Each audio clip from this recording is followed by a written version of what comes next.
ইতিহাসের পাতা ঘাটতে গিয়ে নেইমারের ইতিহাস দেখলে আপনি আঁতকে উঠবেন। ফুটবল ইতিহাসে সেরা কামব্যাকের গল্পটি এই মহানায়কের নামেই লেখা আছে। শেষ 5 মিনিটে দুর্ধর্ষ 3 গোলে অবদান রেখে সে বুঝিয়ে দিয়েছিল ফুটবল তার পায়ের জাদু। সেদিন অবাক হয়েছিল মাঠে থাকা হাজার হাজার দর্শক, কোচ, এমনকি সতীর্থ লিওনেল মেসিও। সবাই অবাক হয়ে তাকিয়েছিলেন ব্রাজিলিয়ান এই সুপারস্টারের দিকে। কি হয়েছিল সেদিন? 5 মিনিটে নেইমার কি করেছিল? কেনই বা এই সময়টাকে বলা হয়ে থাকে ইতিহাসের সেরা কামব্যাক? চলুন বিস্তারিত দেখি। উয়েফা চ্যাম্পিয়ন্স লিগের রাউন্ড 16 কোয়ার্টার ফাইনালের লক্ষ্যে মাঠে নেমেছিল পিএসজি বনাম বার্সেলোনা। নেইমার, মেসি, সুয়ারেজের মতো বাঘা বাঘা তারকা থাকতেও প্রথম লেগে পিএসজি 4-0 ব্যবধানে হারিয়েছিল বার্সাকে। অর্থাৎ দ্বিতীয় লেগে বার্সাকে ম্যাচ জিতে করতে হবে 5টি গোল। সবাই হাল ছেড়ে দিয়েছিল। স্বাভাবিকভাবে এমন ব্যবধানে ম্যাচ জিতা সত্যিই অসম্ভব, কিন্তু সেদিন ব্রাজিলের এক নায়ক বলেছিল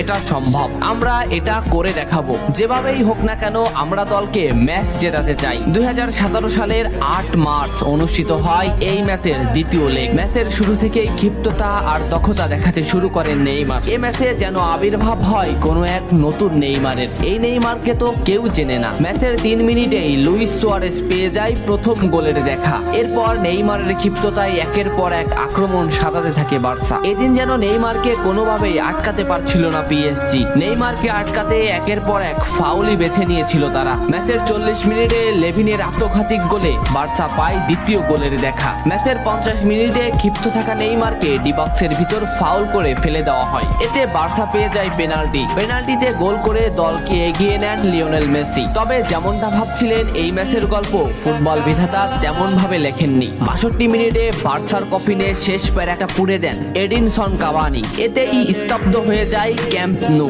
আশা ছেড়ে দেন বার্সা কোচ লুইস এনরিক। শুধু কি তাই, স্তব্ধ হয়ে যান লিওনেল মেসিও। তবে সেদিন একজন দমে যায়নি। নামটা কি কমেন্ট করে জানান। বার্সা গোল হজমের পর লিওনেল মেসি ম্যাচের সম্পূর্ণ দায়িত্ব দেন নেইমারের উপর। আবারও শুরু হলো খেলা। ডি বক্সের বাইরে নেইমারকে ফাউল করে ডি মারিয়া। এই পজিশনে 88 মিনিটে বার্সা একটা ফ্রি কিক পায়। তবে এই ফ্রি কিকের দায়িত্ব নেইমারের কাছে বুঝিয়ে দেন মেসি। শট করেন নেইমার এবং করেন অসাধারণ গোল। এই ফ্রি কিকটা বার্সার ইতিহাসের সেরা ফ্রি কিকের একটি হয়ে রয়েছে। এর 2 মিনিট পর সুয়ারেজকে আঘাত করে পেনাল্টি পায় বার্সা। পেনাল্টি নিতে আসেন নেইমার জুনিয়র। সেদিন বার্সা নেইমারের উপরই আস্থা খুঁজে পেয়েছিল। পেনাল্টিতে অসাধারণ গোল করেন নেইমার। এমন পরিস্থিতিতেও 5 গোল করে ম্যাচ সমতা এনেছে বার্সা। এর কিছু সময়ের পরে চলে আসে সেই মাহিন রক্ষণ। ম্যাচের এই মোমেন্টটা লক্ষ্য করুন। ডি বক্সের কিছুটা সামনে নেইমারের পায়ে বল।